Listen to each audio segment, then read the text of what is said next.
Bismillahirrahmanirrahim. Alhamdulillahi wahda wassalatu wassalamu ala man la nabiyya ba'da. Të nderuar besimtar, vëllezër dhe motra, vazhdojmë me ciklin e ligjëratave të cilat i kemi titulluar Këshilla Minberi. E sot me lejen e Allahut Azza wa Jall do të themi disa fjalë në lidhje me xhamin, me rolin e xhamisë në Islam, me rëndësinë e saj në jetën e muslimanit, me shpërblimin e madh që ka shkuarja në xhami e kështu me radhë.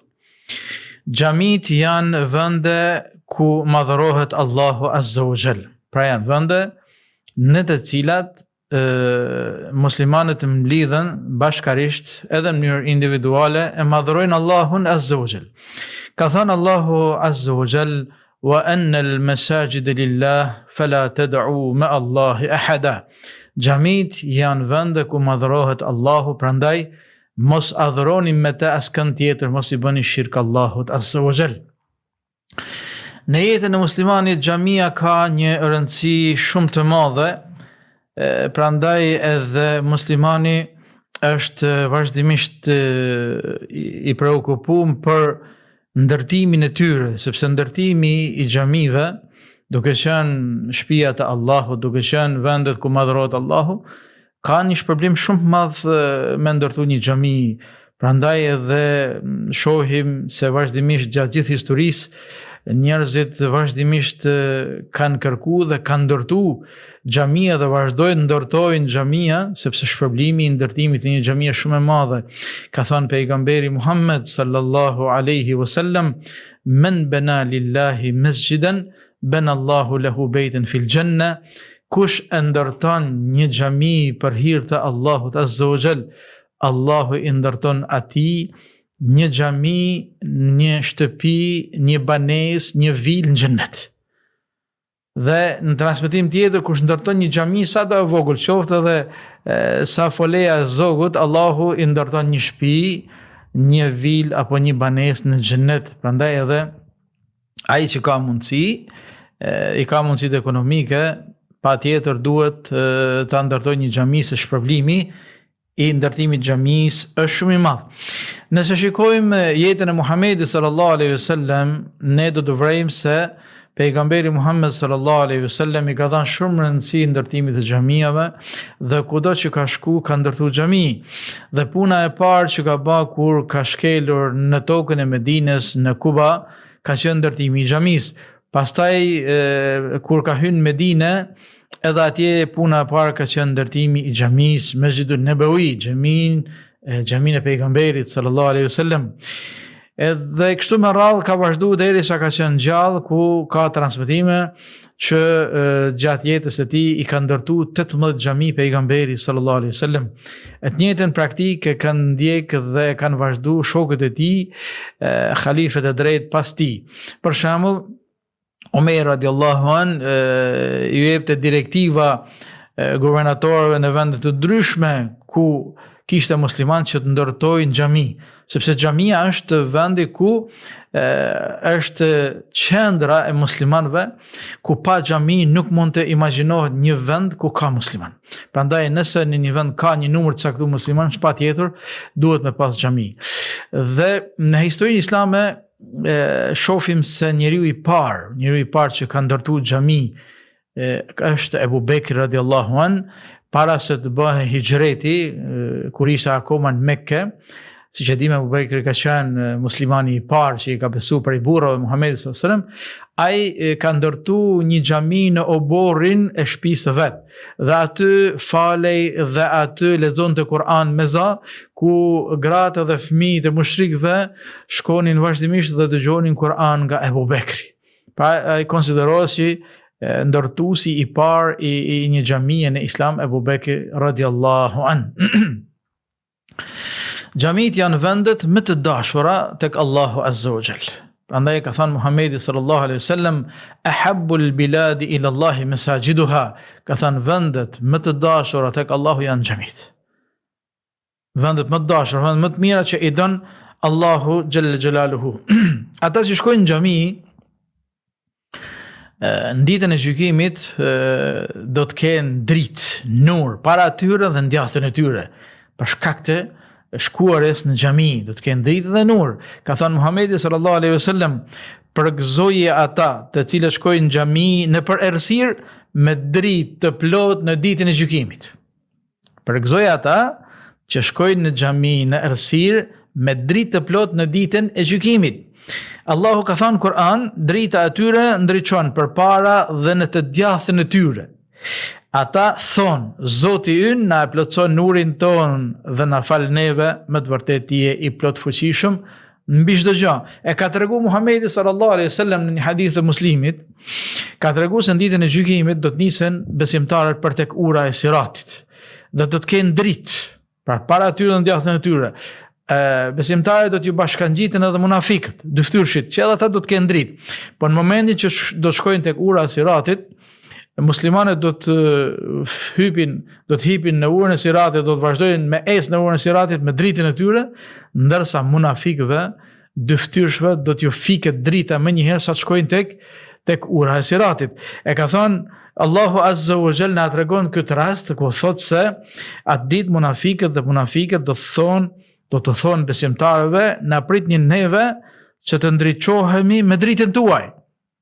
Pra kur besimtarët të kalojnë me dritën e tyre në urën e Siratit, munafikëve do t'ju fiket drita, e munafikët do t'i thrasin besimtarët, do t'i thonë na pritni që të ndriçohemi edhe ne me dritën tuaj. E atyre do të thuhet kthehuni prapa dhe kërkoni ndonjë dritë. Kthehuni në dynja nëse keni mundësi edhe kërkoni dritë, por një gjë e tillë është e pamundur. Pra shkuarja në xhami në sabaheret edhe në mbrëmje në errësirë bëhet sebeb që me u bë dritë në ditën e gjykimit, me anë të së cilës do të kalojnë besimtarët urën e Siratit, atë urë e cila është pra më e hollë se fia flokut dhe më e mpret se tehu i shpatës, ka në hadith pejgamberit sallallahu alaihi wasallam.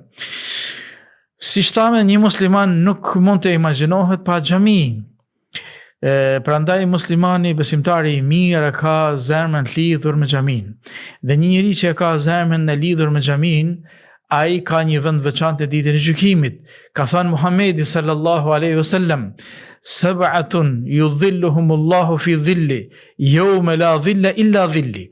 Ka thënë janë 7 kategori të njerëzve, të cilët do të jenë në hijen e arshit të Allahut në ditën e gjykimit, atë ditë kur nuk do të ketë hije tjetër për shijes e tij. Dhe njëri prej këtyre 7 kategorive ka thënë është wa rajulun qalbuhu bil masajid. Njeriu i cili e ka zemrën të lidhur me xhamin.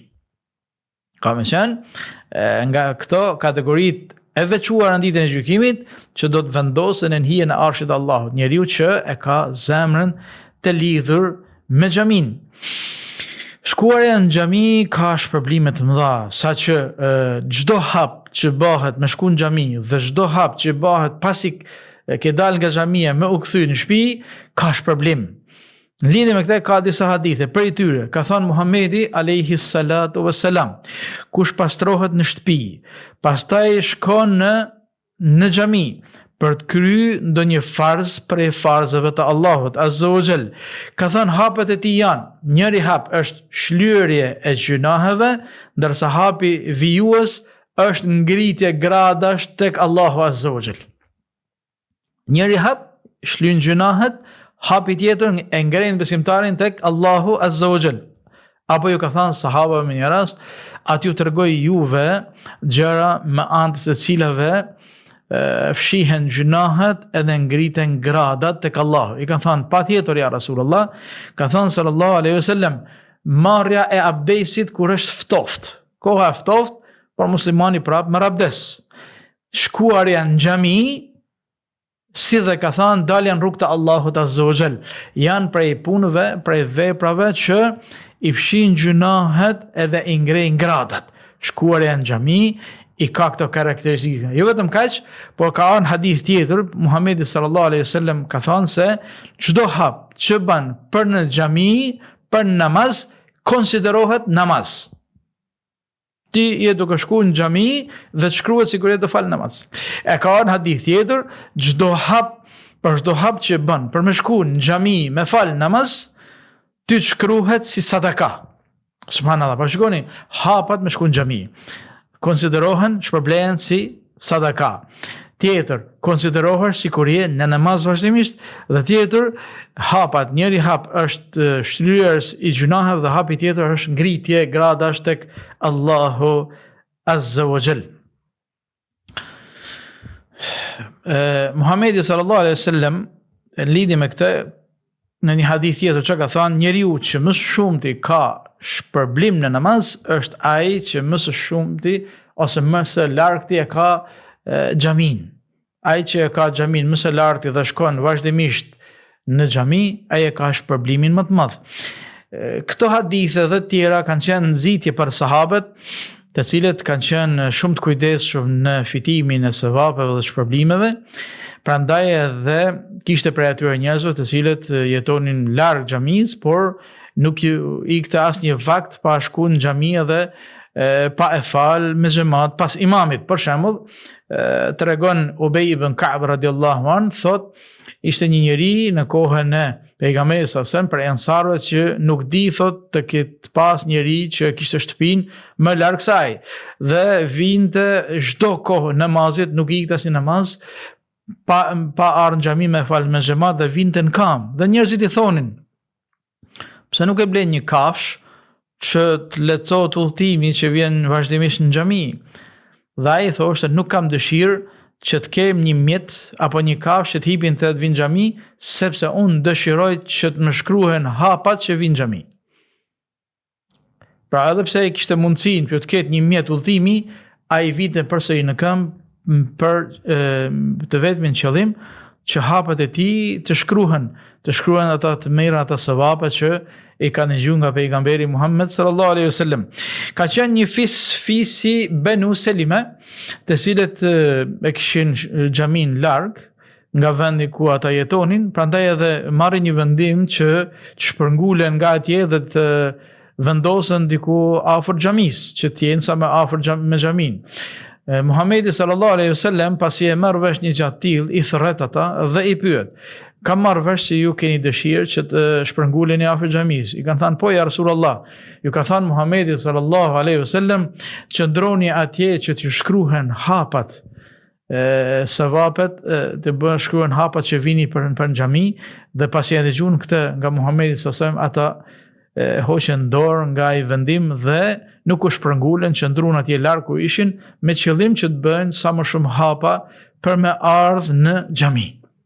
Shikoni këta njerëz pra se si i praktikonin këshillat, mësimet e Muhamedit sallallahu alaihi wasallam, se sa të gatshëm ishin ata për me fitu sa më shumë sevape. Duke mos dash me e zgjat. E mbyllim me një hadith Muhamedit sallallahu alaihi wasallam, i cili tregon e thot se janë 3 persona të siguruar nga Allahu. Ju ka dhënë Allahu siguri. Çfarë sigurie? Siguria e parë, sa të jenë gjallë në dynja, do t'i furnizoj Allahu me rrezik të mjaftueshëm. Dhe siguria e dytë është kur ata të vdesin, Allahu do t'i vendosin në xhennet. 2 siguri ju ka dhënë Allahu këtyre njerëzve. Kush janë këta njerëz që i kanë këta 2 siguri? Ka thënë Muhamedi sallallahu alaihi wasallam, i pari është ai i cili kur hyn në shtëpinë e tij i jep selam familjes së tij. Muslimani kur hyn në shtëpi, pasi thot bismillah, i jep selam familjarëve, selamu aleikum. Kjo është bereqet për të edhe për familjen e vet. Ky njeri e ka këtë garanci nga Muhamedi sallallahu alaihi wasallam. Njeri i dytë ka thënë, ai i cili shkon në xhami vazhdimisht. Ai që shkon vazhdimisht në xhami e ka këtë garanci, si dhe i treti ka thënë ai që del në rrugë të Allahut azza wa jall. Pra njeriu që shkon vazhdimisht në xhami ka garanci për Allahut. Sa të jetë në dynja do të furnizohet me rrezik mjaftueshëm, pasi të vdesi do të hyjë në xhennet, Allahu do ta çojë në xhennet. Të nderuar vëllezër dhe motra, këta ishin disa fjalë në lidhje me xhamin, rolin e xhamisë në Islam dhe rëndësinë e frekuentimit apo shkuarjes vazhdimisht në xhami. Së fundmi ju them, nëse dëshironi që t'i fitoni këto shpërblime që u cekën dhe tjera që s'janë cekur, dhe nëse dëshironi që të jeni prej atyre njerëzve të veçuar në ditën e gjykimit në hijen e arshit të Allahut Azza wa Jall, pa tjetër me shku në xhami, me qenë të rregullt dhe me shku çdo ditë dhe çdo natë në xhami, sepse xhamia për muslimanin është sikur uji për peshkun. Elusim Allahun Azza wa Jall që të na bëjë për atyre që e japim rëndësinë e duhur xhamisë dhe çdo gjë që na ka lajmëruar Allahu dhe i dërguari i tij. Amin. Walhamdulillahi rabbil alamin.